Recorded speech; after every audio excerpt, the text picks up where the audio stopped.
അനുമോളുണ്ടെങ്കിൽ പിന്നെ കണ്ടൻറ്റിന് ഒരു ക്ഷാമവും ഇല്ല കേട്ടോ. ഇപ്പോൾ ഈ പാതിരാത്രിക്ക് പോലും അനുമോൾ കണ്ടൻറ് ഉണ്ടാക്കിക്കൊണ്ടിരിക്കുകയാണ്. എല്ലാവരും കിടന്നുറങ്ങുകയാണ്. കുറച്ച് നേരത്തെ തന്നെ അനുമോൾ തൻ്റെ ബാത്റൂം കിറ്റ് കാണുന്നില്ല എന്ന് പറഞ്ഞിങ്ങനെ പറഞ്ഞുകൊണ്ടേ ഇരിക്കുന്നുണ്ടായിരുന്നു. ഒടുവിൽ നൂറയുടെയോ അതിലൂടെ എങ്ങാനും ബാത്റൂം കിറ്റ് എടുത്ത് അവൾ കുളിച്ച് വന്ന് അതിനുശേഷം അവൾക്ക് അവളുടെ ബാത്റൂം കിറ്റ് കിട്ടാത്തതിൻ്റെ ആ വിഷമം നിരാശയോടുകൂടി അങ്ങോട്ടും ഇങ്ങോട്ടുമൊക്കെ നടന്ന് കളിക്കുന്നുണ്ട്. അതിനിടയിലാണ് അക്ബറിൻ്റെയും റെന, അപ്പാനി പിന്നെ ഇവരുടെയൊക്കെ കളിയാക്കൽ. അതും കൂടി അപ്പോൾ അവളുടെ ആ വാശി കൂടി. ഇനി എന്നാ ഇത് കിട്ടിയിട്ടേ അടങ്ങുമെന്നുള്ള മട്ടായി. ബിഗ് ബോസിനോട് കൊണ്ട് പറയുന്നു. ഒടുവിൽ എല്ലാവരും കിടന്നുറങ്ങിയിരിക്കുന്ന സമയത്തും അവൾക്ക് ഉറക്കം വരുന്നില്ല. എന്ത് ചെയ്തെന്ന് വെച്ചാൽ എഴുന്നേൽപ്പിച്ചു. ആര്യനെ എഴുന്നേൽപ്പിച്ചിട്ട് എവിടെ എൻ്റെ കിറ്റ്? അപ്പോൾ ഞാൻ എടുത്തില്ല. ആദ്യം അവൻ എടുത്തു എന്നാണ് കേട്ടോ പറഞ്ഞുകൊണ്ടിരുന്നത്. അവളെ കളിയാക്കിയതാണോ എന്തോ. ഇപ്പോൾ പറഞ്ഞ് ഞാൻ എടുത്തില്ല.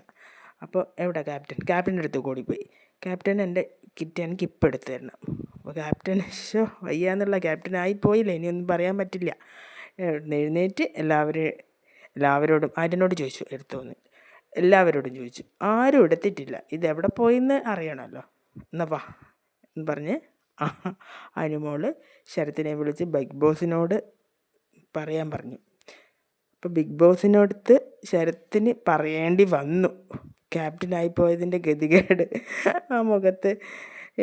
പക്ഷെ അനുമോളുടെ ഈ വാശി കൂടാൻ കാരണം അവരുടെ കളിയാക്കലാണ്. അക്ബറൊക്കെ എമ്മാതിരി കളിയാക്കല, വെറുപ്പിക്കുന്നതിൻ്റെ പരമാവധിയാണ് അക്ബർ വെറുപ്പിക്കുന്നത്. ഈ പാട്ടുപാടുന്നൊക്കെ നല്ല കാര്യമാണ്.